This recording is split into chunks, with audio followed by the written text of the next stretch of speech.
everybody, and thank you for joining us for another legal honesty conversation brought to Black FCC.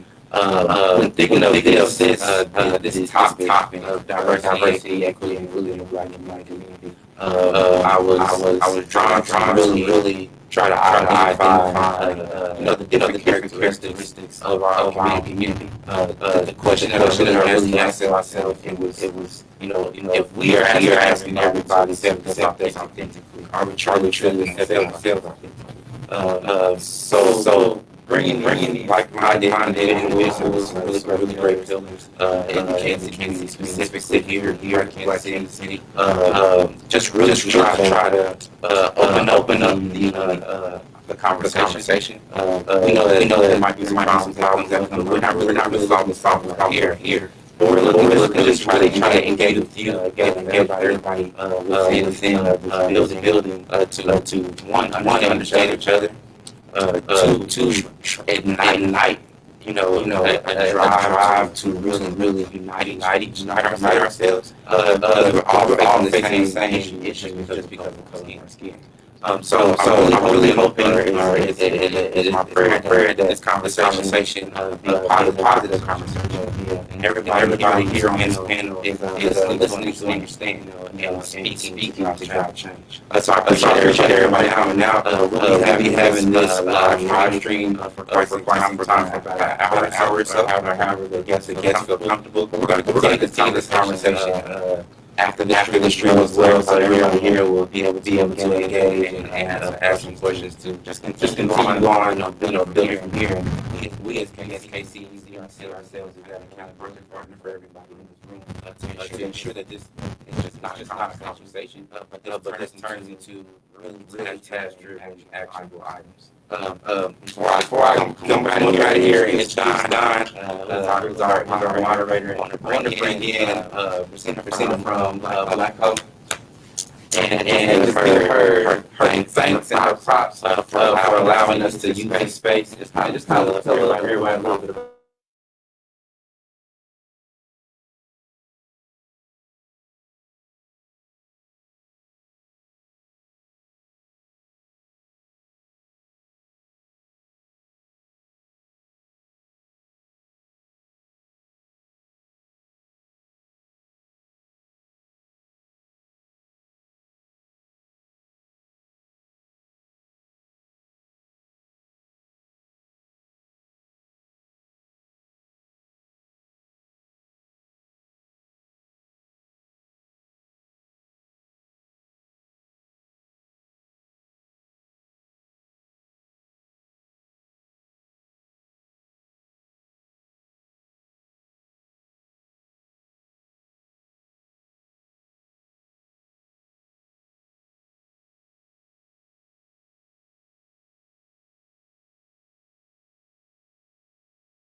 We're live, so. Oh, okay.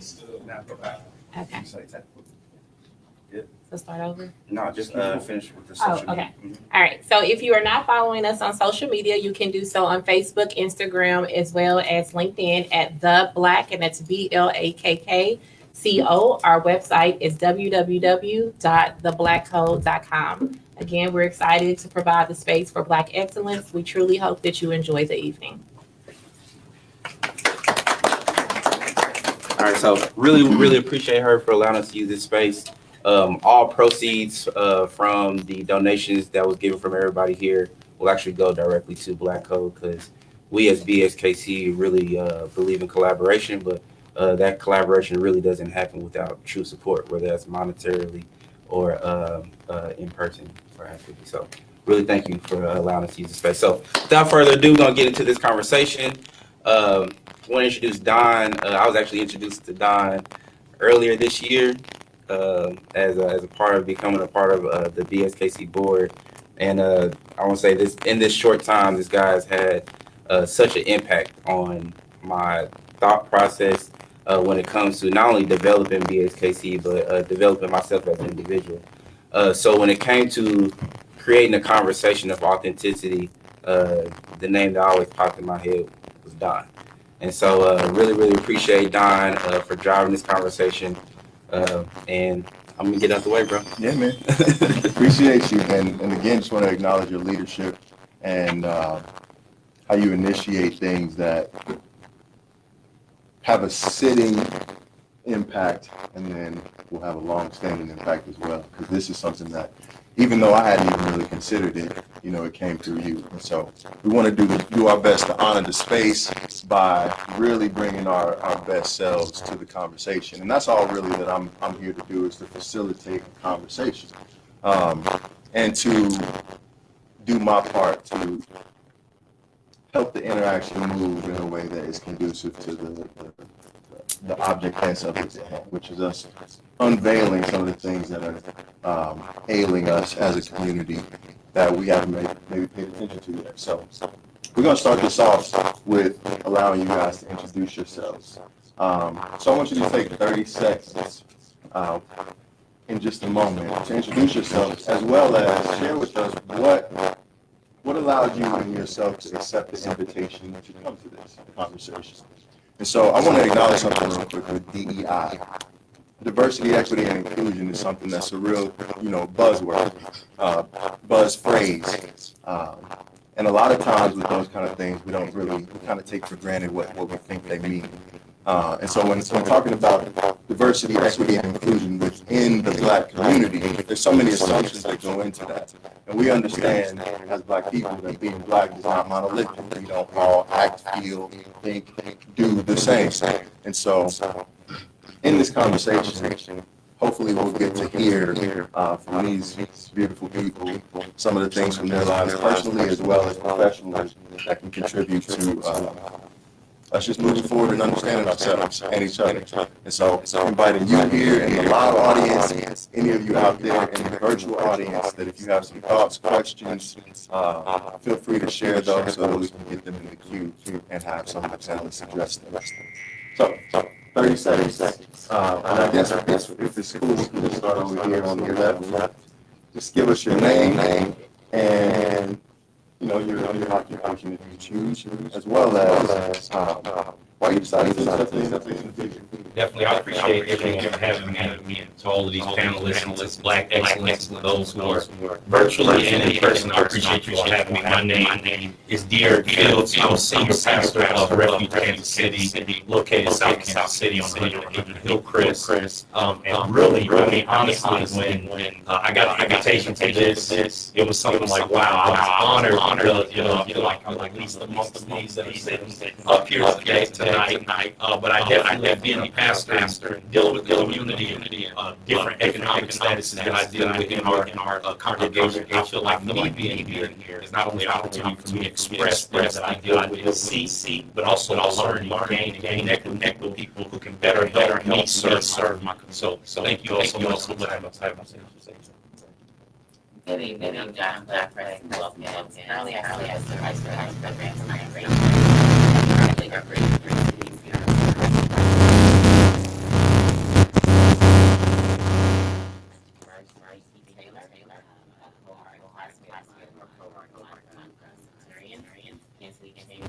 invited me, and then I think, hey, my coworker here, and I went to the same fully myself, my love, so I got very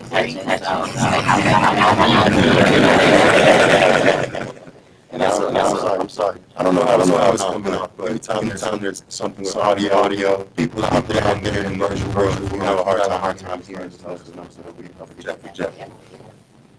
Yeah, so my name is Justice Warren. So my title, I would just say activist. I am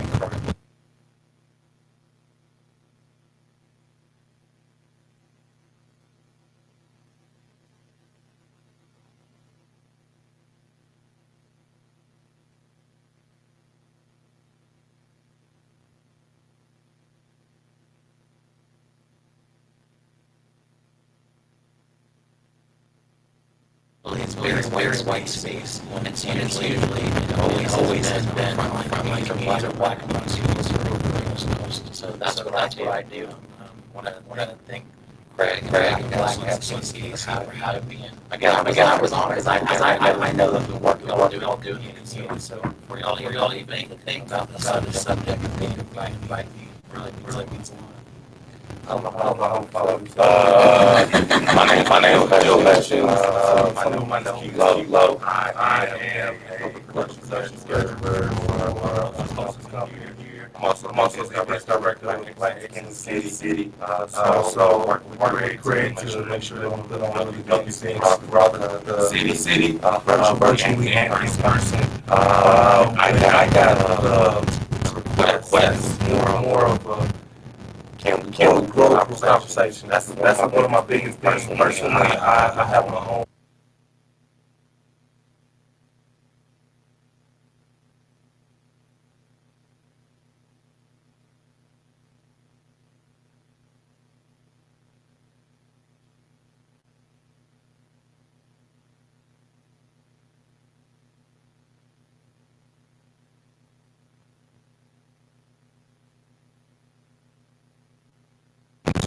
Solutions together.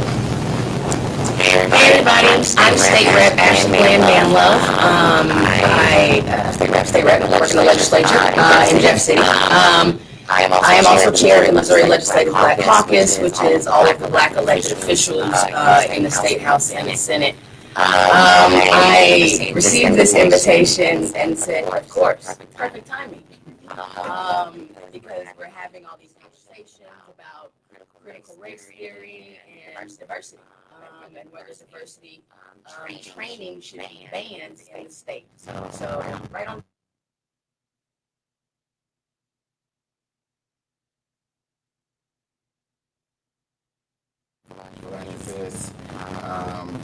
Kansas City native. I'm here.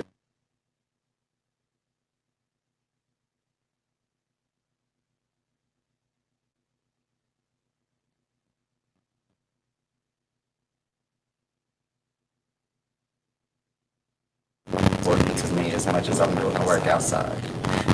When I got that invitation, that's what I embody. Just being around my peers from the community, it seemed like the type of conversation that was going to be organically something that I'll be a part of. Well, I appreciate that from all of you. And so, any of y'all who out there that know them, you know more of what they bring to the table.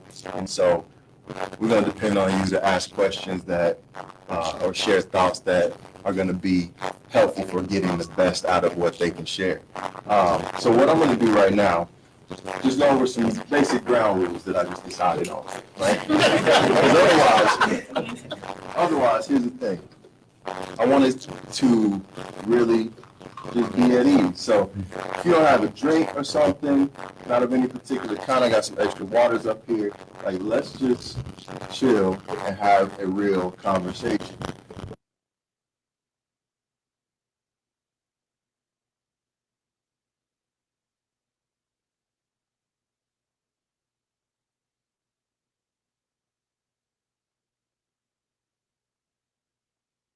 Things.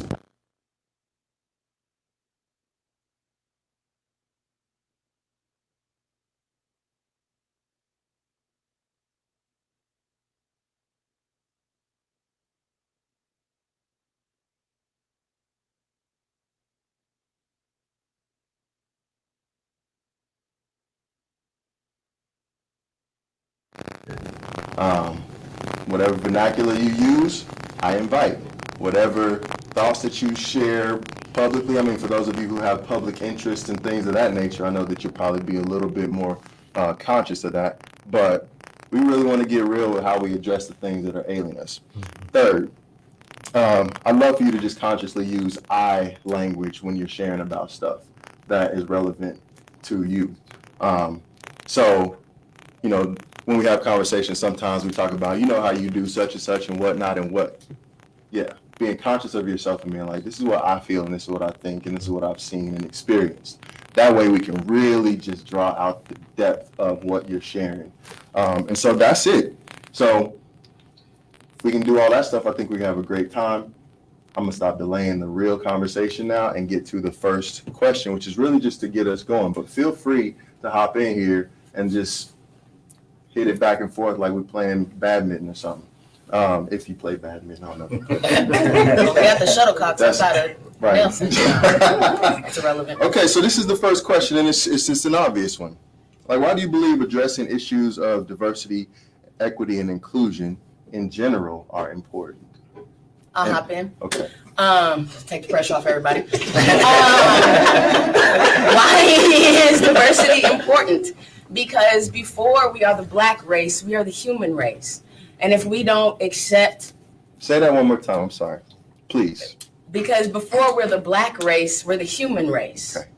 And because of this, superficial parameter that has been put on us as black, because I'm not black. Black is Negro, the color. I'm not black.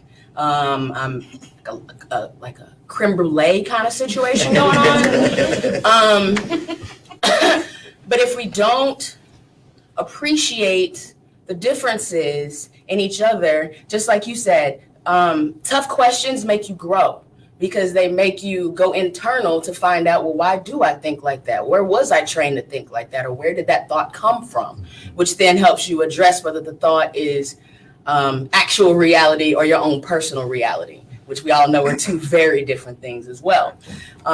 So in this time where, like I said, we're talking about CRT and history, whether it's Black history, whether it's COVID and medical history, it is important that we have multiple perspectives at the table so then you can have a full conversation. And like you said, it's not a monolith. Right.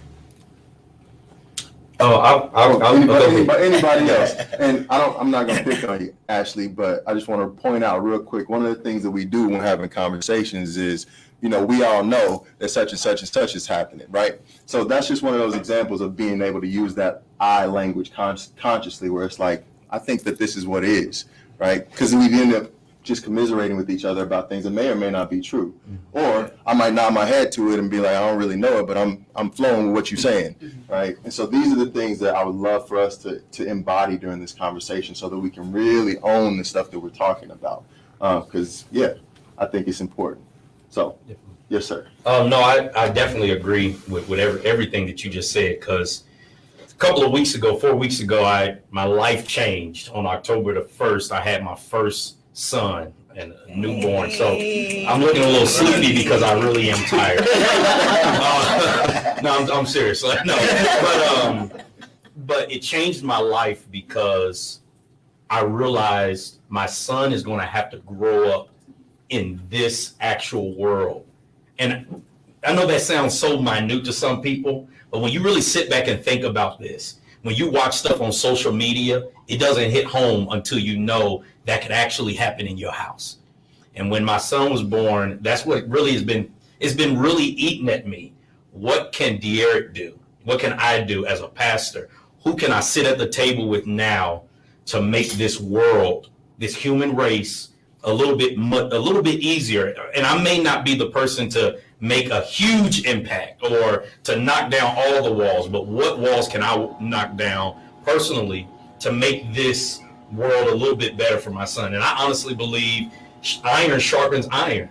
And when you fully are truthful with yourself and honest with who you are, diversity is the best place in my world, what I would call it as a pastor in the kingdom. It is the best way to live, to be authentically yourself, to help somebody else grow to become better at themselves. So I'm gonna do this at the beginning only, but I'm gonna really belabor this at first, so that because it's such a habit of how we communicate. Even when De'Eric here, you prefer De'Eric or Mr. Fields or Pastor? De'Eric is good. Right on, De'Eric. When he was talking, he said, when you watch social media, you do this and this and this. When he's really talking about himself watching social media and how he feels. Like, this is just the ways in which we communicate that I think if we continue to allow ourselves to just stay real with what we are saying, then we can really extract the goodness there. So I'm not picking on anybody. I'm just really pointing to something that I see as a key element in conversation with myself and other people to really help us be authentic. Definitely. Yeah, I get on. I talk. Try not to. So it's helping you be more thoughtful about what you're saying, right? Yeah. Be a little comfortable, and careful. My thoughts and my perception of like what DEI is, and just my understanding is that I didn't welcome other people, nor did I want to understand others' lifestyles because I was battling my own for so long. But when I finally took control of myself, it made me want to know more of others. So that it brought me value. It allowed me to be more humble. And it brought character out. It gave me hope. Hearing other people's experiences. I say it a lot.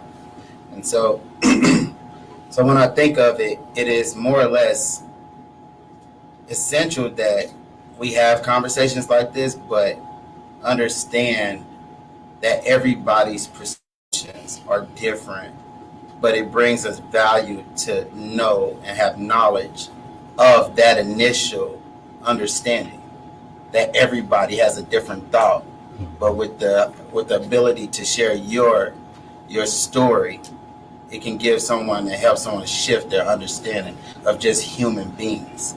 It's not even about anything more than that. You're not supposed to judge a person because of their perception in life. You're just supposed to understand what their perception of life is, and then you react to that. So one of the things I'm going to do, thank you for that, Wesley. One of the things I'm going to do is everybody doesn't have to answer every question. This next part of the question is going to actually build on this one. And so feel free to answer any way that you are comfortable. But why you believe addressing issues of DEI in general are important is what they just answered. But how do you believe these issues actually turn up within the Black community? Now, first, before I say that, the Black community is just this vague idea of something that we think we know what we're talking about. So if you want to get more specific about that too, great. But I'm thinking that if we stay in Kansas City with the conversation, the things that we've actually experienced, seen, heard, felt, it'll give us an opportunity to really get to that point where we can have some strategic action later down the line. So these are some of the reasons why DEI is important to you. How do you think these issues actually turn up within the Black community that you've experienced or observed?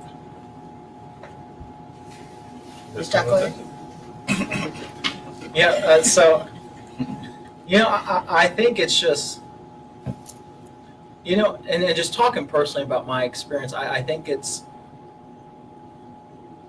we see it every day, because even in the work I specifically do, I currently serve as a vice chair of the LGBTQ commission at the city, as well as our chair is also a Black individual. I think one thing that I do get concerned with is this, we're not equally showing up for one another. When you get to the root of it, we're all Black people. When you look at how people, even with this last summer, with the civil unrest, how people were showing up for slain Black men compared to Black women, or how people were showing up for, Black LGBTQ people, that is also a crisis here in our city. I mean, it's just tough to me in the work I do, seeing Black LGBTQ people continue to be slain, not only as being LGBTQ, but also in the Black community, they're also pushed out. So imagine being LGBTQ, also being Black and being pushed out by your own community. I mean, when we look at the base of that, that's what leads to people falling through the cracks, is no communities embracing them.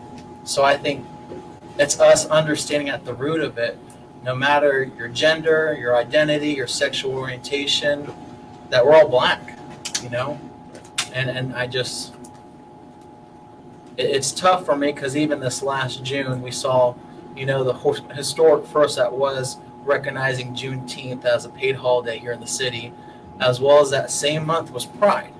If you know anything about Pride, the movement was started by a Black individual. It was Marsha P. Johnson, who was a Black woman. And no one wants to talk about our deep Black roots in the queer community, as well as, the racism that's also there. And why is something like that important to you?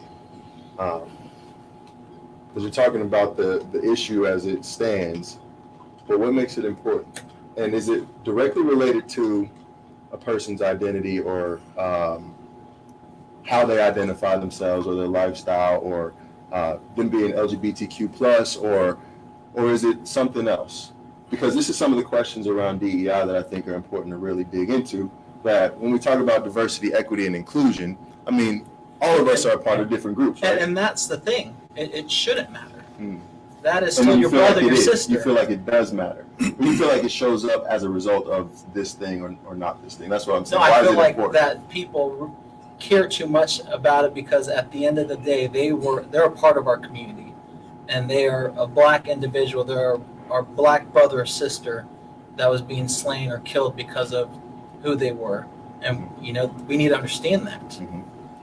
And so you think that is directly tied, the way that people fall through the cracks, is that it's directly tied to a different aspect of their life rather than just the fact that they're a human being who is black. And so that's what I'm really trying to get at. Is what I'm saying making any sense? Let me hit this. Let me hit this. Yeah. Let me hit this. Let me hit this. I don't know if Real that makes quick. sense. Because Yeah, you're making perfect sense. No, you're making great sense. I want to get to the heart of what it is for you and what you experience. Yeah, and one last, because people think of the work I do as LGBTQ issues, but to me, they're black issues too. That's Right. that's my Yeah, community right. too. So it's Okay. yeah. No, I was just going to reference and speaking from a black disabled man's perspective, especially with me acquiring my disability at the age of 24. My perception of disability was that there was something wrong with it. Of course, everyone, if you know my story, I've shifted the perception to try to normalize things by living independent. But in our community, it is not valued in the sense that we uplift other intersections within black. So even like within, the question that we're hearing is that we don't give ourselves enough power to understand the other intersections within our community as much as we embrace the black community. So as we talk about last year, in the events that happened last year, there were disabled people, black disabled people protesting for black people, but could not protest because there was not accessibility and there was not inclusiveness within our community. So we were trampling down people that had mobility issues that were actually speaking for us, for people that were slain that had disabilities. But we didn't address the disability of the person that was slain, the person that had autism or something like that, as much as we tried to voice our opinion of them just being black, and they wasn't just black. Or like you're speaking of a person that could be black and represent a different community.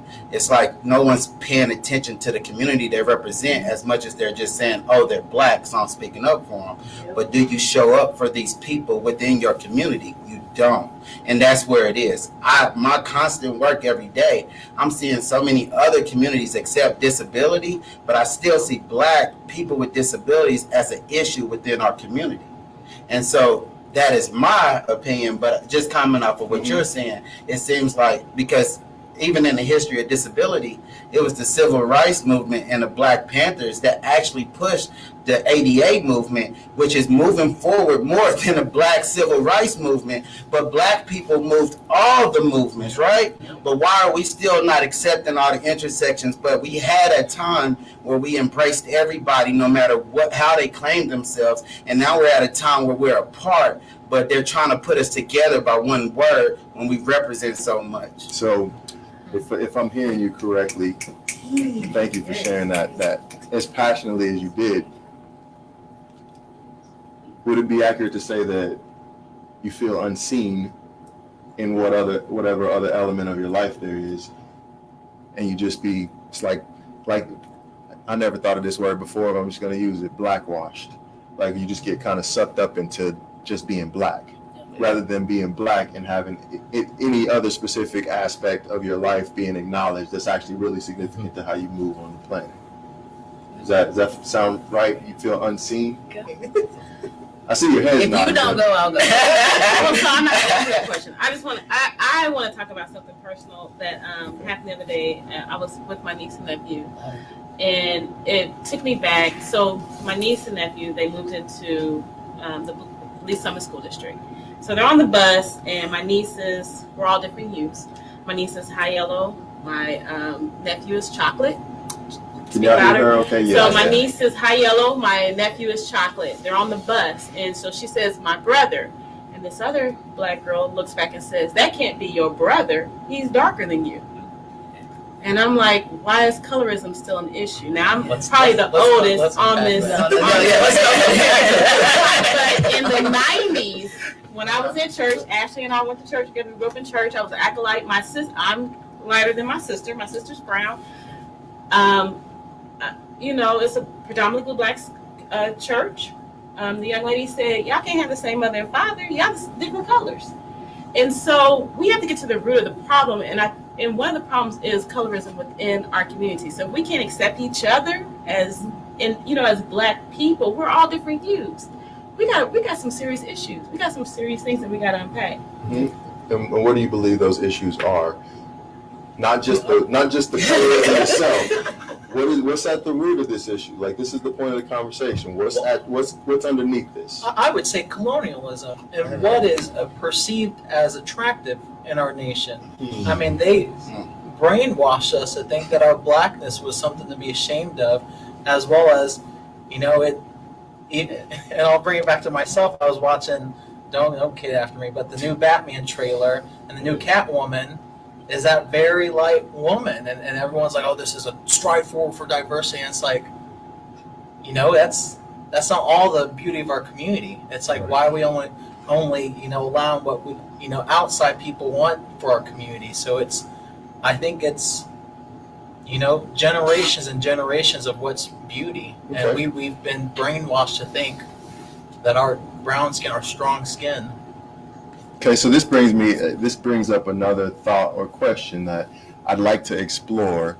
Just even the fact that we're having this conversation about diversity, equity, and inclusion, even that language, like, I don't know where it came from, and is it a proper way for us to even be discussing the issues that are relevant to us within the black community? It just brings that up because you cited colonialism, and if we just talk about the last several hundred years of conditioning within our society here locally in the West or in the United States, however you want to call it, it would seem that everything is a result of that. And so how do you even begin to address it? And if we address it by using the same language that we derived from it, is that even helpful? I think it is, just because it gives people a point of reference of kind of what general area you're talking about. But all three of those are three very different entities, right? So you have diversity, right? Mm-hmm. So diversity is LGBT. Diversity is she's a church member, and we went to church together. Diversity is handicapped. So there's diversity is what makes you different, kind of. And then you have inclusion. Well, so what? That doesn't matter. You're still a part of the human race. And not so what, that doesn't matter, like when white people say, I don't see color, but that doesn't matter that's what makes you beautiful. That's what makes you great. That's what makes you an individual. And we should celebrate that without fear that the celebration of your individualism squashes mine in some kind of way. Okay. I'm going to do something like a DJ. Can you repeat that, please? Like, run it back. Just say that one more time. Okay, I can't know if I say it the same way, but celebrating the beauty in my diversity does not squelch yours in some kind of way. Okay. Because there's enough space for all of us, right? So we got diversity, inclusion, equity. Oh my gosh, this is one that's really grinding my gears right now. Okay. So I think people need to understand what equity is. Equity is not equality. Equity kind of creates equality, but equity is not equality. Equity is saying, all right, you got 3 kids. One of them's 2 foot, one of them's 6 foot, one of them's 4 foot. So equity is make the 6 foot kid, he can see over the fence. He don't need no help. Right. The 4 foot kid needs a 2 foot thing, and the 2 foot kid needs a 4 foot thing. And that's how you split the pie. And so that's what equity is. And so I think that people are missing the overall is that because of the disinvestment in the Black community from the society as a whole, we need our equity to bring us to the status quo. So then we can all be Americans and live the dream. or whatever that. So we have to make those three distinctions. Okay, and you talked about those distinctions, but what part of the question was, is it, you said it gives us a starting point of conversation, that we're using what we derived from being colonized in whatever ways as even how we're communicating it.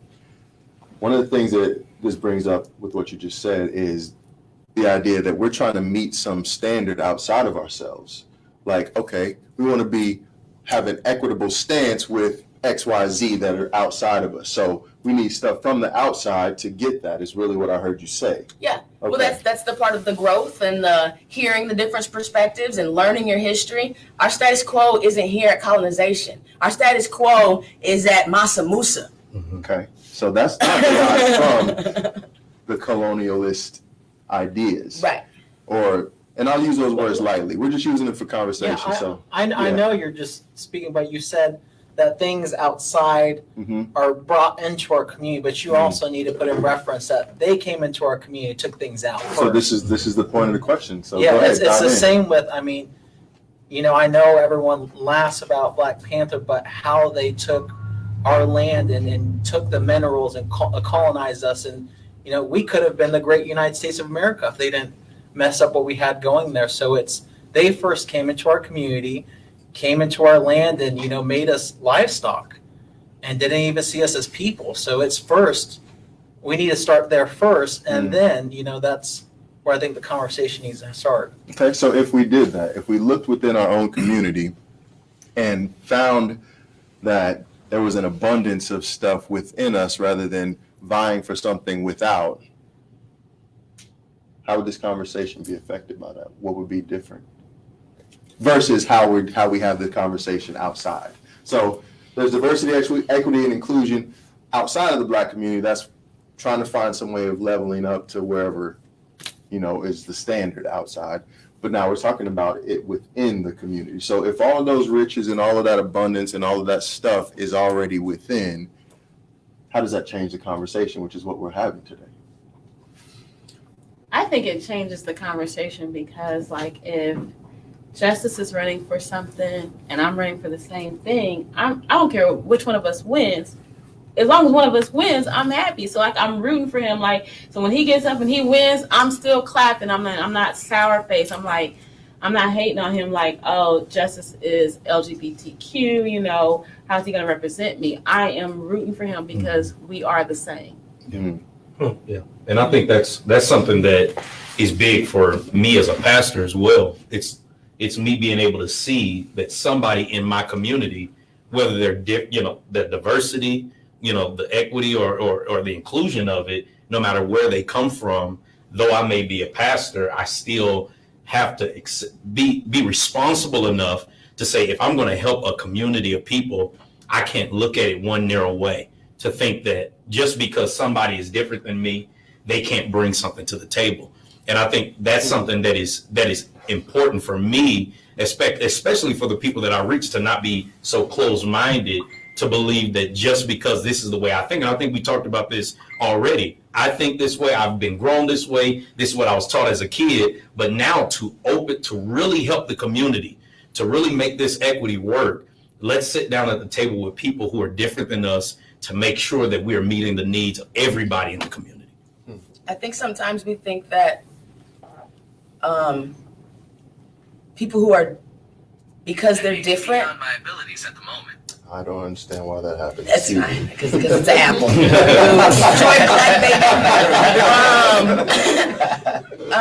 I think that sometimes and maybe it's because of our conditioning, that we associate differences with incompetence.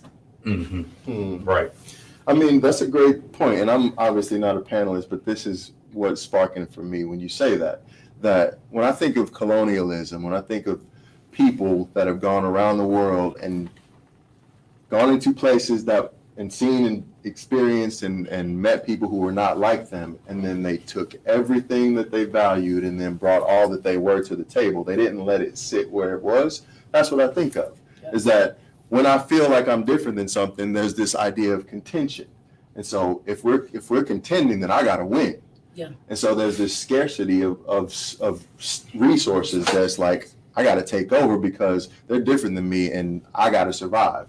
And so Well, that's that why I idea say seems like it Masa comes Musa, from there. Yeah. Because different from Masa Musa's travelings of the world than colonization of the world was that Masa Musa took his personal money and spread it across the world and did not make the communities that he met conform to him. He appreciated their diversity and the beauty of their women and the wealth of their resources. And they should have that because that's their land. And I want to tap into that. I want to learn from that. I want to grow from that. Okay. But that doesn't mean that I commandeer that in the process. And I think a lot of our minds have been commandeered from generations in the process. So now we see diversity as fear because it's something new instead of seeing diversity as a point of growth so that we can be something new. So that's another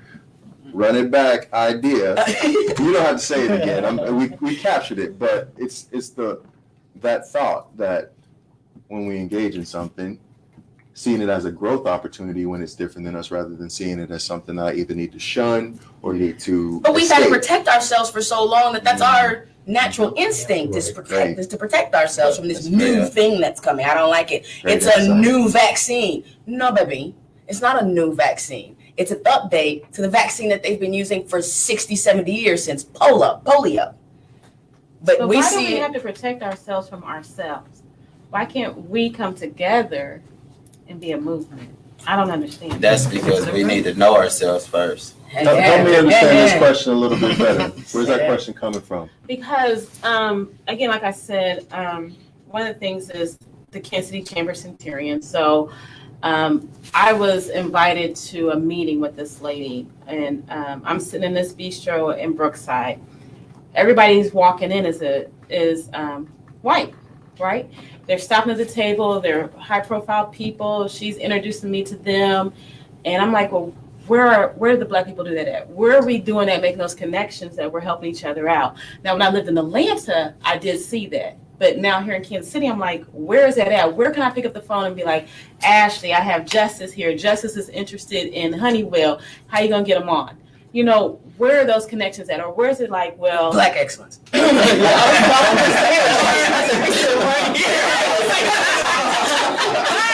Porterhouse case. Think about it. You have, like, we talked about boards and commissions. You know, you don't always just have to be in politics, but where are we at? Where's the connection at that we're putting each other on boards and commissions or paid boards, things like that? Not like, well, Justice is there. Let's wait. We already got one person there, or I'm not going to get up there against him because Justice is already there. Why can't we all be there? So I'll jump in and I know you're going to jump in, yes, sir. but I think I completely agree with that, and I'm not trying to campaign here, but that is one of the things I'm running at the county because you only got half of the boards and commissions represented. It's like our boards and commissions should represent the community, as well as understanding, you know, me as just a Black man, I don't represent the many diverse voices in the community. So I think it's important for us to get people to, you know, lead the way, but we also need to be, you know, turn around and bringing people with us. Because what we see is people serve on boards and commissions, kind of understand government, get through it, and then they run for office. We should actively be building the bench for our community. No, But when you're at the table, you got to speak up too. Like, you got to say, I got to get you on too. Like, Oh yeah, that's. I just wanted to say, I don't want to be the pastor up here, you know. You are the pastor. But I just want to say, I think it kind of goes back to when you asked, and again, I'm gonna be real with y'all 100%. Like I'm really studying and learning and growing in this area because of where I grew up at, where I got education from. I mean, I've been so focused on being a pastor for so long, or I grew up in a predominantly white area where we didn't have these conversations. So this is what I wanted to say though. When you ask, well, why do we not have to use words like, you know, being colonized? It's because when people have been shunned for so long, hurt for so long, when you look at the history of our people, this is why our people there are reasonings behind why some of us are apprehensive to introducing each other to people because our people have gone through so much and it becomes traumatizing and we have no idea why it's so traumatizing. So that's why these conversations are so necessary. That's why having people to stand up. And I talk to pastors about this now that I'm opening up my eyes to this. I'm like, because, you use the platform that you've been given to not just help people heal spiritually, which what I do, but also to help people heal in the culture and who they are and in their identity. And that's what I think is so important for even me. That's why I'm really here, is so that I can learn to go help somebody say, hey, our people really went through this. And maybe that's why you feel a little apprehensive to certain things or learning in certain areas or thinking a certain way, because our people have been through so many things. Let me introduce you to Mr. Horn, or let me introduce you to somebody else that can help you open up and expand your way of thinking, so that not just you can heal individually, but so that we as a people can heal, so that when we do sit at tables, we don't have to have that traumatizing thing on the inside of us. I hope that makes sense. I hope that makes sense. Yeah. I want you to share some, Wes. I feel like you got something specific to say. So, continuing what you were talking about before, I think. No, I just feel like we need to pay attention to everybody's not us in our community. A lot of us aren't free. Exactly. You know what I mean? A lot of us aren't free. A lot of us have mental chains that have been bounded by trauma from generations, right? It's literally And, PTSD. It is. That's what it is. But we need, when we break our own mental chains, if we're not going back to help others and give them that key, then we're failing ourselves. We can sit up here and say all these things and be connectors, but what I've learned is that you need to plant the seeds into the people that were like you before you became the person you are.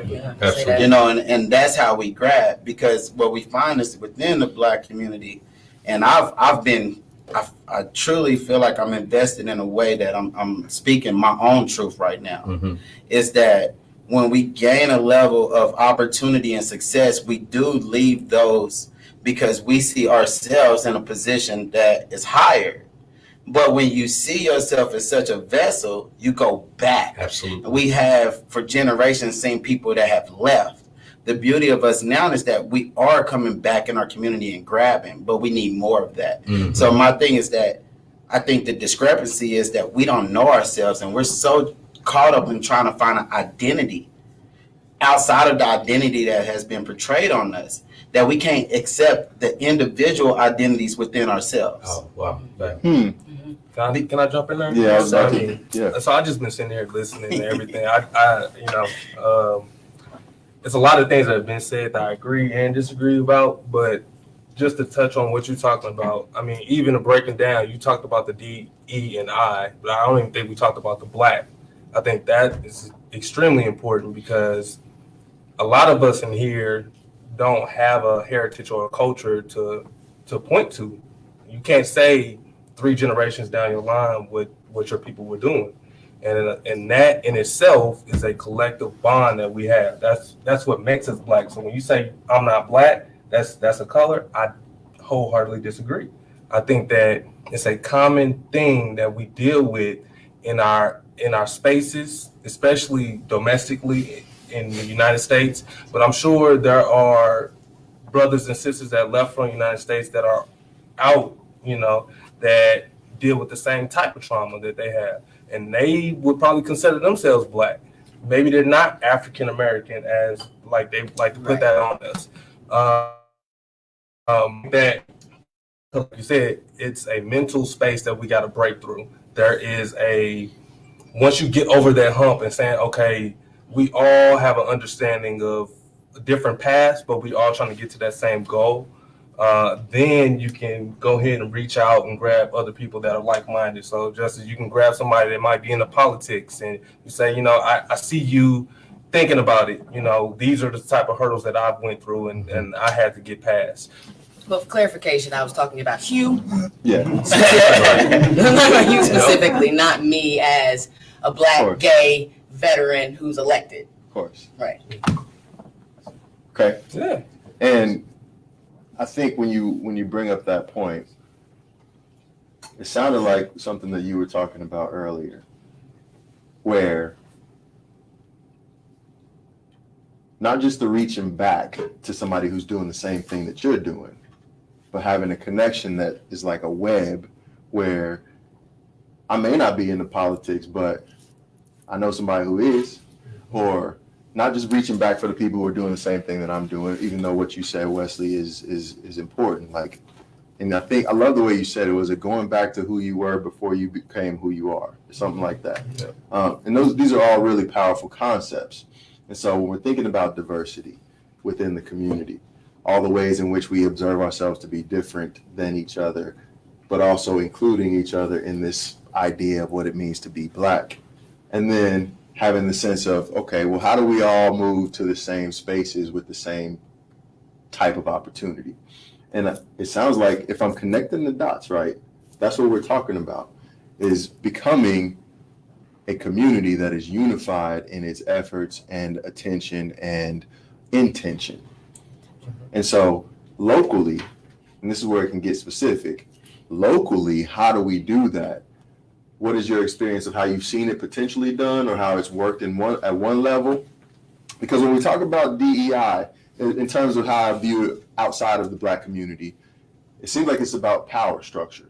So who has the power structure within the Black community, and who do we appeal to? Where is this power, and how do we utilize it, and how do we wield it? It's The inside power is us. sitting right here. I'm I telling mean, you. we're here. Okay, so if that's true, We're here. Like, okay. if that's true, So- what are the implications? Let's go. No, Let's so dive into like that. my friend DP, she got a new job. She was like, "Hey, I need to do these connections." I went to her office. I brainstormed. I was like, "Let me introduce you to these people, these people, these people, these people." Mm-hmm.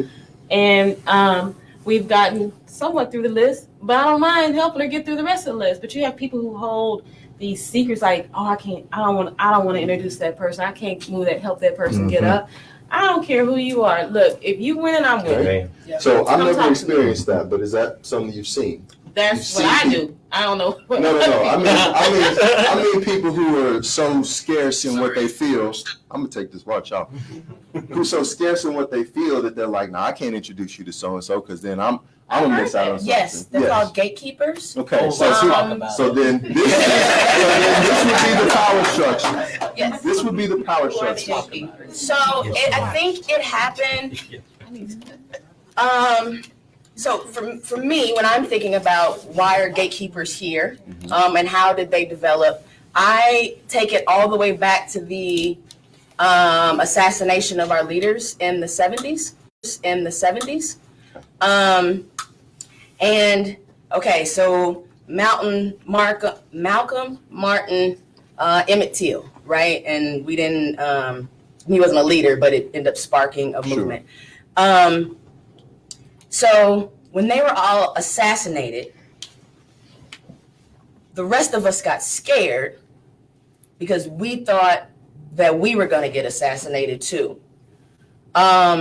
So therefore, instead of continuing to move instead of the movement continuing to go forward, it was slightly stifled. What that did was, so, like Martin's number 2 man, instead of becoming the new Martin, he might have went off and did a contract somewhere. And so then, instead of giving that information to the community as a whole, it just went to this one little part. Okay. And then he had a nephew who he mentored. So then now that nephew is the only one who has all of this information. And do you see this in your field? Yes. Okay. I'm not like saying names. Obviously. But so you actually see this specific thing yes. occur. Okay. So like one person was the token who got trained during the 70s and 80s. That one person, if that one person is not the same person who's still there, only trained one other person. Yeah.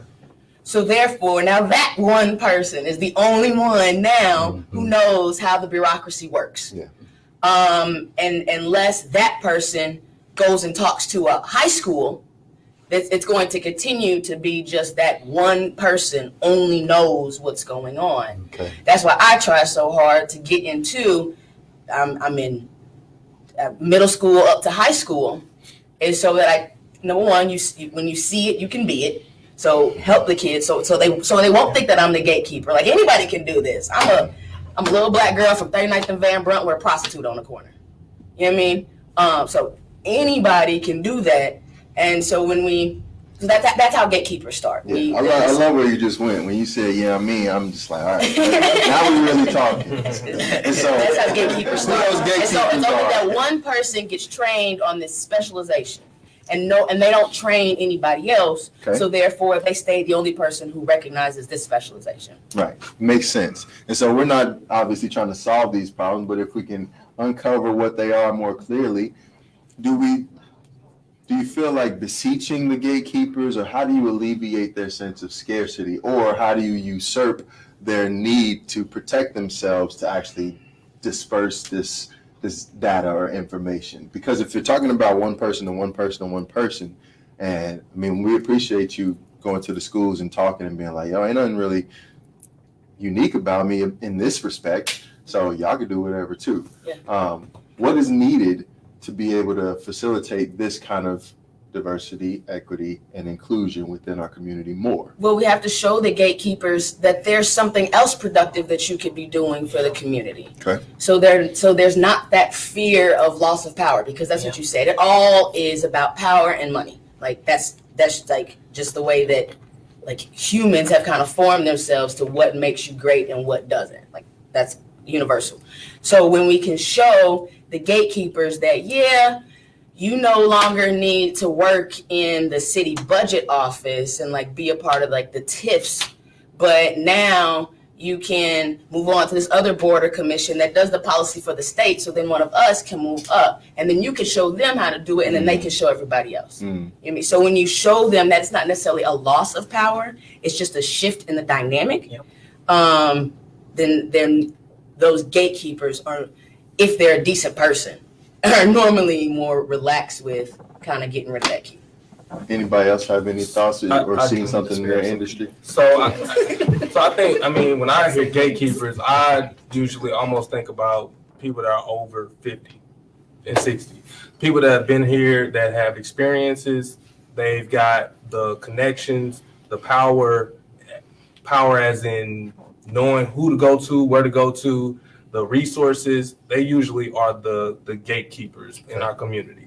A lot of the times, you'll reach out to them, because I've done this personally, reach out to well-known people in Kansas City that are older, people that I feel like would be able to, as you talked about, spread some of these resources or spread some of this knowledge to the younger generations, especially people around my age, the 30 and plus somethings.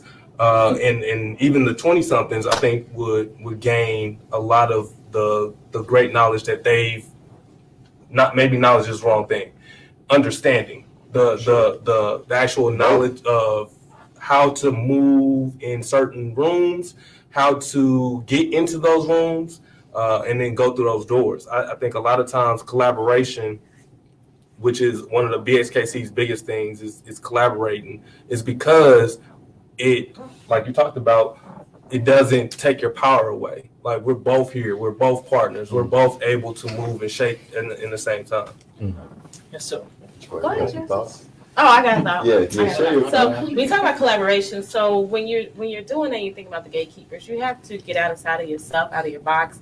You have to go to the tables with other people, the people who know, who have the knowledge, right? Then you bring it back to your community, and then you say, hey, I know somebody who can help you. Go talk to this person. I'm going to introduce you.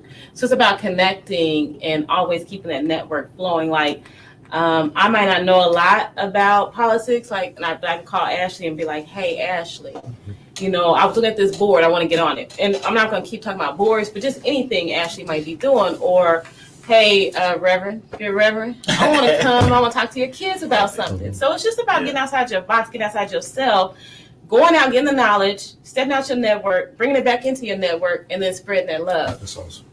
Can you share a little bit? You mentioned boards several times. can you help people understand what the value of that is? If these are the places where people are connecting and collaborating and making decisions for organizations that are influential, what is the value of even a board? Because you said you weren't going to mention it, which makes me think you think it's important. I do think it's important. Okay, Yeah. so So I'm gonna start, then he's why. gonna come. So Yeah. I sit on the University Missouri Extension Board. I walked into a meeting in Columbia, bunch of old white people. I'm like, what am I doing here? Sounds like curate.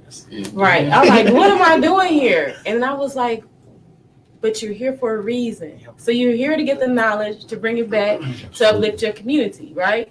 And so instead of going in there and being frightful, go in there and be like I put on my Facebook the other day, you walk in the room like, God sent you in there. God sent me in that room. So what am I going to bring back to my community? How am I going to get some other people on? Because that's where the decisions are made. That's where the power is made.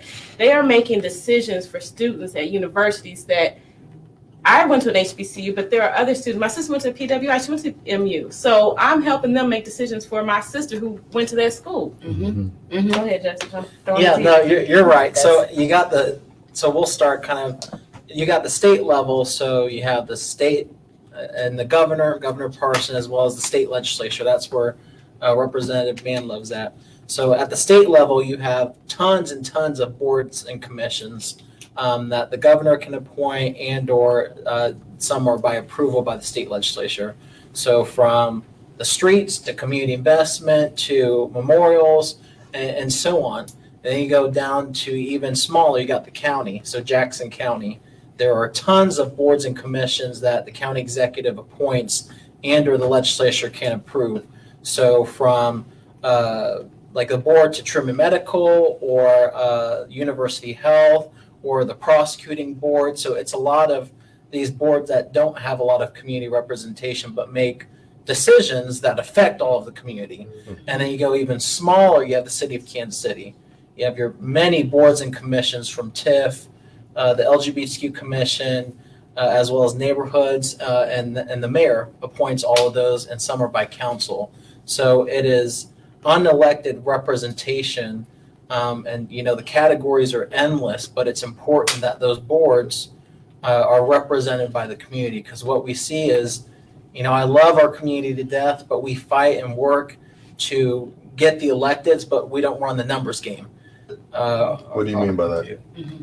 Our oppressors, people in power, white supremacy, have always played the numbers games with us. And what's the numbers game? A good example is we fought in 2008 to elect Obama, but we were amazed by that. That was historic.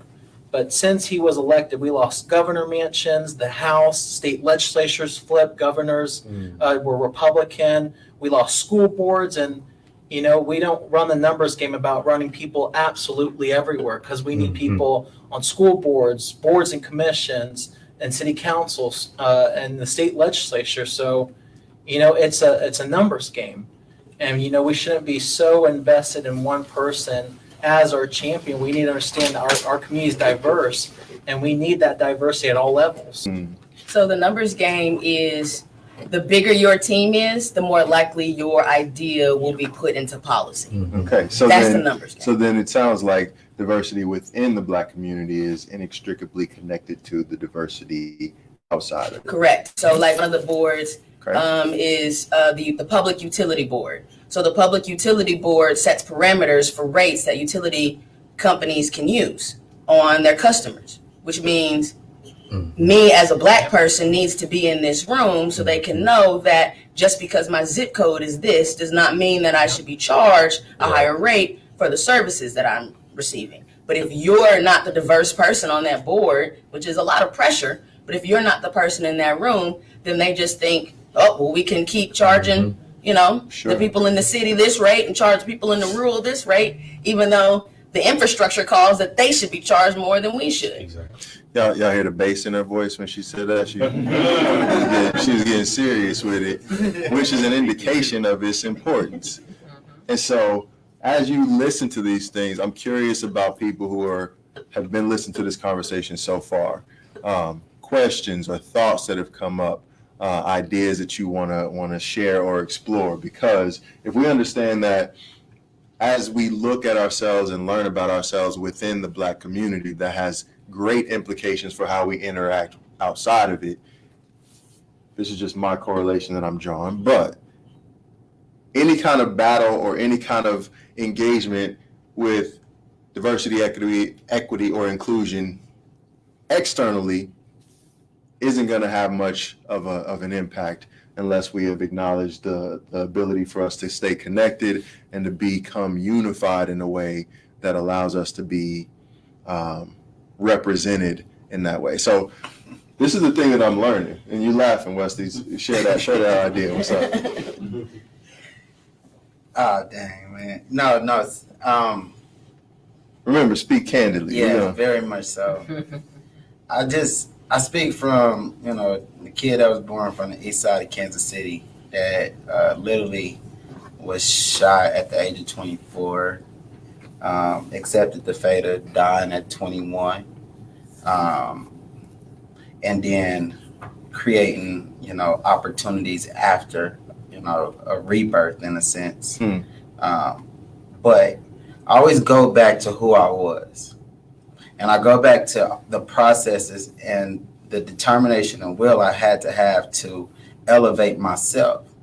And I always go, when I think about these conversations, especially in our community, is that we have to elevate before we can even embrace or empower. Mm-hmm. And elevation comes with knowledge. And so as I'm listening to all these, like, we can talk politics, we can talk all of that, but that kid that's from my block ain't thinking of that. Mm-hmm. What's he thinking about? He's thinking, is he going to live to 21? Mm-hmm. It's a survival thing for us. Mm-hmm. But if we throw some books out, if we start talking knowledge, if we open up and be that example, remove the fear, because here we have fear in certain things, but we don't have doubt, right? Because we've allowed ourselves to go past the doubt. Doesn't mean that we have fear at certain moments. We have a community of people that not only have fear, but doubt.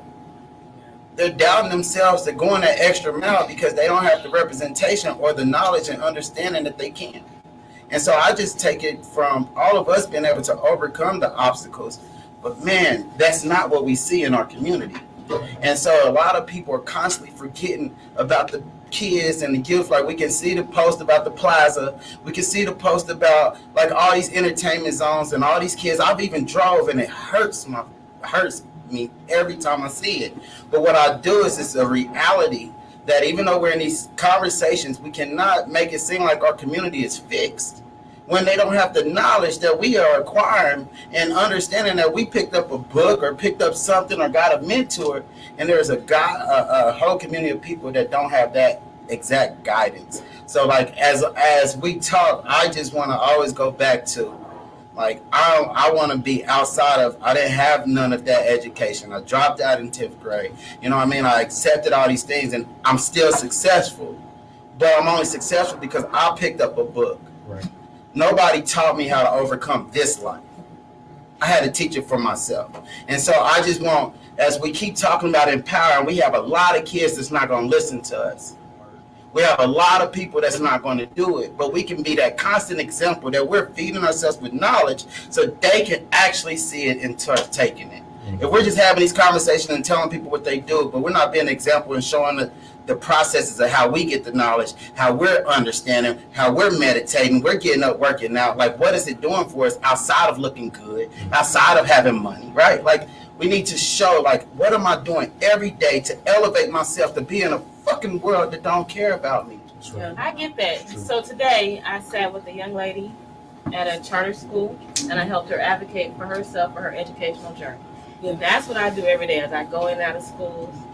I'm at Central Middle, Frontier, Banneker. So, I mean, and anybody in the room want to join us, you can join us. I'm helping these young kids advocate. I didn't grow up in the city. I grew up in Catholic school. I taught high school, and when I had a lot of students who had died, and I was like, yeah, I'm done with this. And so I started doing something else. But then I realized that I needed to get back in the community and help these kids. I also sit on a charter school board, and we were about to approve the handbook. And I'm like, no, I need to read through this because that governs how our students in this inner city are kicked out of schools. Mm-hmm. And the prisoner pipeline is real. Mm-hmm. So getting active, like you said, in the community, in schools is very important. And if anybody want to be on a charter board, let me know. I'll get you there. Yeah. Same. Same. I try to make sure that the kids get that they do see. Like I said, so again, I also go into the schools, but you have to, kind of instill in them. I see that you are hurt. I see your trauma. I see your pain. Here's my version of that. Right. And here's how I have still been able to overcome through that. Let me walk you through this process so you're not alone doing it. So that helps alleviate some of that fear and doubt. I knocked on one lady's door and she proudly said, she was like 70 and had a 5-year-old behind her and proudly said, we don't vote in this house. So therefore, you kind of go back to that house later on, like, so you said you don't vote. You want to talk to me through that? Why? Okay, well, either the white man don't care or I'm a felon. Okay, well, if you're a felon and you're off papers, you can vote. So in the state of Missouri, we have that back. If you don't know that, I'll say that again out loud. If you're a felon in the state of Missouri and you are off papers, you can register to vote, and I will help you through that process. But so you're right. You're very much the fear and the doubt. That is such a powerful word, the doubt and the ability to think, I've never seen anybody else do this, or my mama tried and she failed, so therefore that means I can't. But then we have to play into the resiliency of our community and that, yes, you can. Right. We're constantly beat down, and yet we still strive. We created GPS. We, got NASA on the moon. You know what I mean? And those are regular people who were in the middle of Jim Crow. So we are great, and once we try to push that into the top of the narrative, you're awesome. You might have some issues, but I see you. I see you. That's the word right there. I just wanted to say, I know we're getting ready to move on, but that's a powerful point that you both made, and really that's something I think we all have to encourage one another, because those who are watching virtually or sitting in this room, they may not be a state representative, they may not be a pastor, they may not have global audience like some of us do, but if each and every one of us do our part in the community, that's what makes a difference at the end of the day. And I think that what we really have to understand is what we need in our community is not going to happen in 24 hours. It's not. If all of us banded together and tried to do something, it still wouldn't change in 24 hours. But if we all do our part at the end of the day, that's what's going to matter. If that one house on the corner affects the next house on the corner, then the next house can affect the other house on the corner. And that's how real change starts. So I just wanted to say that. What we need is some mental health. It's okay to go sit on somebody's couch and work through your problem. It's true. So you're touching on a lot of little things, right? And, I would challenge that idea, because the truth is we don't know what it's going to do when we do a certain thing. Maybe our community could change within 24 hours. Maybe so. So not even allowing those ideas to cause us to not take the kind of action that we can. And just so y'all know, you've been getting game, especially every time anybody in politics open up their mouth up here. Because I'm not elected. I'm not. Whether or not you've been elected, whatever in politics means, I guess, is really you're not inspiring you're telling them how to do it. Yeah. I wanted to just point, the 24-hour thing. But my point is this: is that don't think that what you can do doesn't matter. Like one conversation, it does matter. You may not. Today, you may not be able to stand on the Capitol Hill and give the best speech ever. But that one conversation with that young boy to get him on track, or that young lady from that block that you live on, that's what's going to matter at the end of the day. So one of the things that I want to ask about in that, because you talked about having a global audience and having this and being in this position right now, and it sounds like the being seen is the biggest part of feeling included. Right, when we talk about inclusion, it's being seen. As what you expressed, Justice, when you were talking about, LGBTQ community that also are Black, like all of those things are about being seen. You said that, Wes, when you referenced having a disability, but then also being Black, it's like it just gets glossed over. So we just highlighted that being seen is like a really powerful thing. And all y'all wasn't doing what you're doing now your whole life. So really the question is, who saw you? When were you seen? And you don't have to answer right now because I want to actually get to one of the questions. So I'm going to try to circle back to that. But just take some time to let that just settle in. Like, when were you seen, or who saw you, and the impact of that element in your life that actually catapulted or elevated you to a place where you were able to see yourself? Question. Yeah, it actually kind of pairs with that a little bit, Okay. right? So a lot of what you guys said in this conversation, to me, it targeted a very small group of people who are doing it every day, right? And so with you doing that every day, I feel like let me talk about myself, right? I've grown into this somewhat community leader, right? But I'm this community leader during my lunchtime at work. I still got a full-time job. There's balance, right? And I cannot make it to every meeting. I want to. I want to encourage the next person to do that. But do I have enough energy? You know what I mean? So how can the community show people like you guys in your stature, show you support so that you can be able to have that energy to then, now that I've done tracking the way that I've been tracking, I now have the energy to teach the next person who's actually ready. Because that's what I feel like it is with a lot of those gatekeepers, or a possibility of what their perception could be, is that, I've been doing this all day.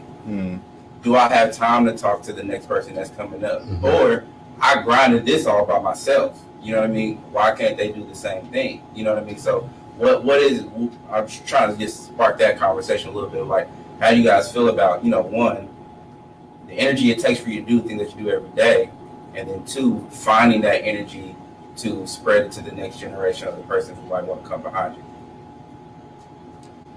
Yeah, so I'll go with that. I think it's all about how you move in community. I've done a lot of things at the local level, especially at City Hall, but those are things I could just do behind closed doors. What I do personally on my social media is post what we're working on, how you can plug in, how you can call and engage the process. And it's about bringing people along and understanding that not everyone's going to know what a resolution is or an ordinance is, but that you're actively understanding that. Me, being versed in this, I come from a point of privilege. I could just go in there, bam, bam, bam, but it's always plug in the community and making sure that, when they're part of the process, they learn a little, because then now they've got the tools you got and the resources you got, so they can further advocate and do this work you're doing. So I think it's important in how we move. It could just be about us and about advancing ourselves, but always trying to plug people in and meet people where they're at. I think you always need to lose sense that, this is the stuff we do and we're well versed in that. But again, like you said, understanding where you were before this. I didn't know. I had to research this and sit down and read city code, and I had to educate myself because no one was going to sit me down and tell me how to be a part of the process and advocate for the community. So, and being in the space, I'm trying to make sure no one else has to research, and I'm just plugging them in. I was listening to something the other day, and they referenced, I'm trying to get to your voice. I'm trying to get there. No, I was listening to something the other day, because I don't want to make it seem like it came out of my mouth. I want to say it was from Lisa Nichols, but it was in the sense of being able to show up for yourself, to show up for others, meaning, like to your question, especially me, my capacity, people are always pulling me left and right, trying to ask me questions and things. I do it as much as I can. But it was that you have to give, if we all have 24 hours, how much time do you give to yourself in a day before you give to others? And as leaders, there's always going to be someone waiting in line to experience your gift. So if you understand that as a leader, then you should understand that you have to give your gift to yourself to be able to fill everybody else's cup with your overflow. But only give becomes valuable if you're giving yourself the same energy and time that you're trying to put out to the world. It sounds counterintuitive, but You got to love yourself to have the energy to be able to love everybody else. And I think that roundabout what he was saying. okay. And so if that's the case, and we've been conditioned, obviously, what we've talked about, if what we talked about is true, then we've been conditioned not to love ourselves. Correct. So, Correct. if loving ourselves is the thing, so now moving that conversation from talking about, you know, myself as an individual to myself as whatever we would call the Black community. Because if we're getting about that diversity and inclusion within our community, how does that translate? How do we love ourselves within our community? How do we accept ourselves within the community? And how do we allow ourselves to be elevated through that attention and love so that we can actually do whatever the next thing is outside of us? So I went from thinking about what you said as individuals to thinking about us as the community. And obviously one hand washes the other. You know, if we think of ourselves as a body of sorts, a community, what does that bring up? Any kind of thoughts or anything that feels inspired? So I love my community. So therefore, I'm going to give as much attention as is healthy for me to said community. But that's also a reciprocal relationship. Mm-hmm. So then I also need the community to be like, hey, I heard something crazy in the news. You want to talk to me about it? Mm-hmm. And then listen to what I say. And then either tell that to somebody else or keep coming back to me when you have these questions so that I can educate you on what's going on, at least from my perspective. So it's not constantly pouring out, but there's also pouring back in. So that's the reciprocal. That's what you were. That's the reciprocal relationship. It sounds like you're talking about a real interactive relationship. Yeah, it's engagement, right? Like you ain't gonna learn how to hoop if you just go listen to the coach all the time. Like you got to get in there. So what are the barriers to us having significant, genuine, real relationships with each other? Well, there's communication issues. A lot stemming from our generational PTSD. We just really don't know how to talk to each other anymore. Okay. And we don't know how to receive the information without being offended because it doesn't match our moral stance at that time. Okay. So there's an openness to communicate, and then there's an openness to receiving that communication that we have to get back. But once you receive that communication, there's the next step. So I always say what's prayers without works? Right? So you gotta pray for the cure and then go get the vaccine because that's the works that's behind it. So I have to say, okay, I'm going to, first, I go to the community and say, what's wrong?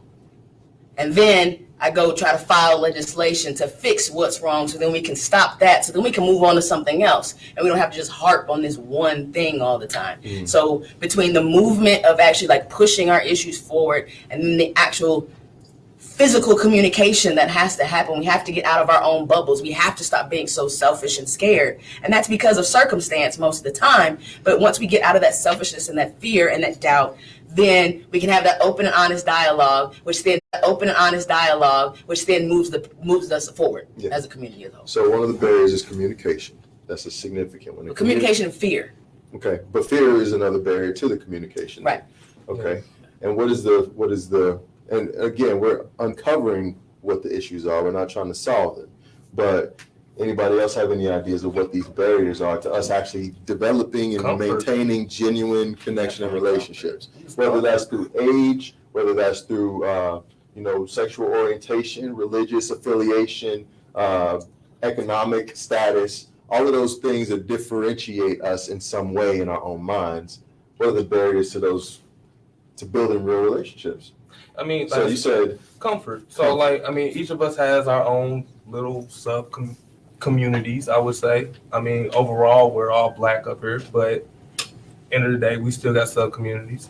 And I think that when we're talking and interacting with one another, if you're not comfortable with each other, then you're not going to be real. You're not going to actually talk about stuff of substance. You're going to talk about the weather or the Chiefs. Or you know what I mean? It's going. Maybe that's a starting point.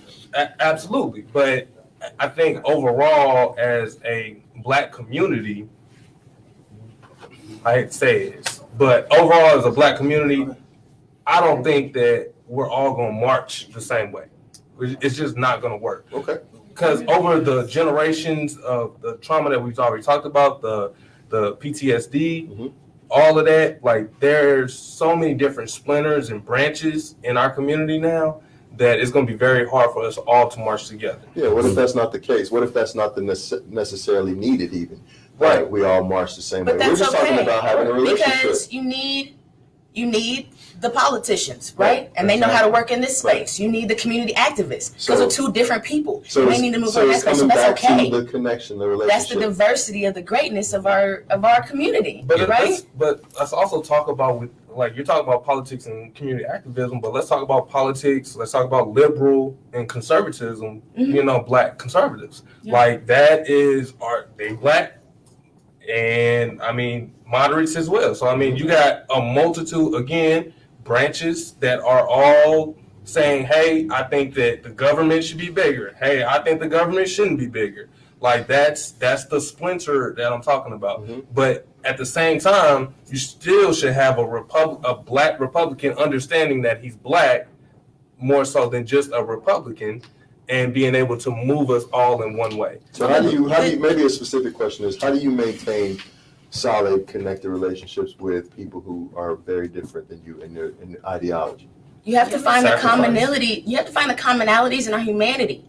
So, like, okay, so for your example, that there's one Black Republican, and then the rest of us are all Democrats, but the Democratic Party ain't been that good to us either until recently. So that's not even the thing. But so whether you believe in small government and fiscally responsible or Medicaid for all, we should all believe that voting is imperative. So whether you're pushing your small politics over here and I'm pushing my small politics on here, as a Black politician, we should all be making sure that everybody can vote. Agreed. And so even though there might be these splinters and we're all going to have our own caveats on what we want to do, there are still community whole like criteria that we should all be going to. Whether you're a Black Republican or a Black Democrat, we should all be saying that our schools should be fully funded and our kids shouldn't be using textbooks from 50 years ago. Right. That's one way that we can all move forward in like, so bringing those. So I just together. want to jump in really quick. So I think just even the roots of looking at the civil rights movement, you know, and this should not be anything we're ashamed of, but we fought for political power. I mean, when people look back at the March across Selma, that wasn't just a march, that was a march for voting rights, for equal representation, for the ability for us to run for office and represent ourselves. I mean, we look back to the many people who paved the way. And I know that it gets you going too, but it's, you know, that's something we should all understand, because there are people who are willing to die for that, die for just to let their voice be heard, to vote for a Democrat or Republican, but to just be seen as an American. So I think that should not be anything we're ashamed of. It's something, you know, we need to claim, because if you're not at the table, you're on the effing menu. So I love how you've gotten to the heart, and obviously this conversation is leaving more questions than giving answers. My biggest question still stands. It's, how do you maintain connected, genuine relationships with people who think differently than you? And that's what it seems like this is coming up, because it's talking about being seen, that we can have a conversation about the things that we differ as well as the things that we find similar, but that's the conduit for it. And so I'm going to leave it with that question. So we're going to wrap up at least the first part of what we're talking about for the live stream, and then maybe take some questions from the audience or move toward getting out of here, because we could just rap all night, probably, about this stuff, especially when we start talking about the minutiae and the details of each different aspect of these things. The main point was to begin a dialogue, or however many of us there are, people in the conversation, to start to consider, what is it going to take for us to address the need for us to be acknowledging that we are diverse and still include each other, so that we can all move up at the same time, or in tandem with one another to whatever varying degree is that makes sense. And I think we've started to dig into that in a really meaningful way. And thank you all for being willing to share your hearts, your thoughts, your passion, your love for what you do as individuals, and your love for the Black community, because obviously that's a lot of where this comes from. You got some love in the chat too. Just talk to the people on the book too. Appreciate them watching. Yeah. Everybody out in Facebook or Instagram. No, we love you, and we are grateful that you tuned in. If you're watching this and you just went through however long this was, and it's a recording, you are loved too. And bring your thoughts and questions to the table, please. Contact BXKC, contact Porterhouse, contact whoever you can get in touch with, because we are going to continue this conversation in one way or another, because it sounds like it's imperative for us to be able to go to the next level of who we are becoming in our society with each other and with everybody else that's out there. So, Brother Craig's coming in with the final thoughts. Yeah. Smooth transition.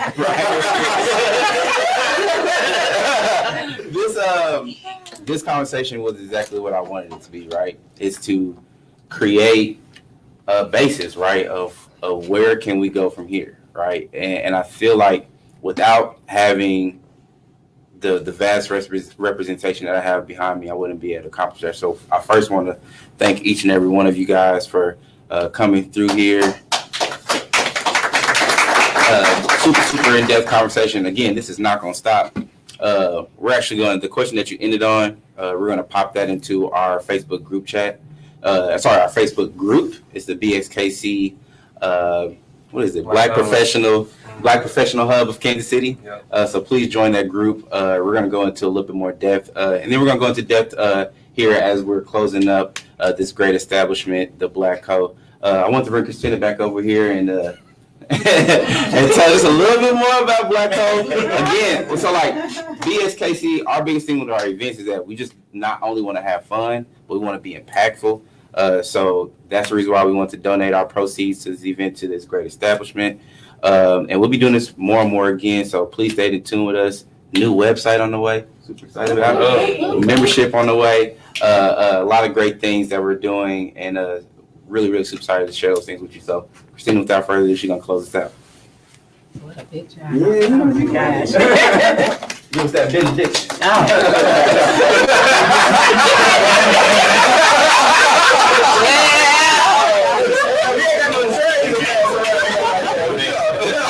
Amen. Well, to the viewers out there in Facebook land and Instagram land and LinkedIn land, whatever land you're in, as well as to the audience, we thank you for coming out tonight.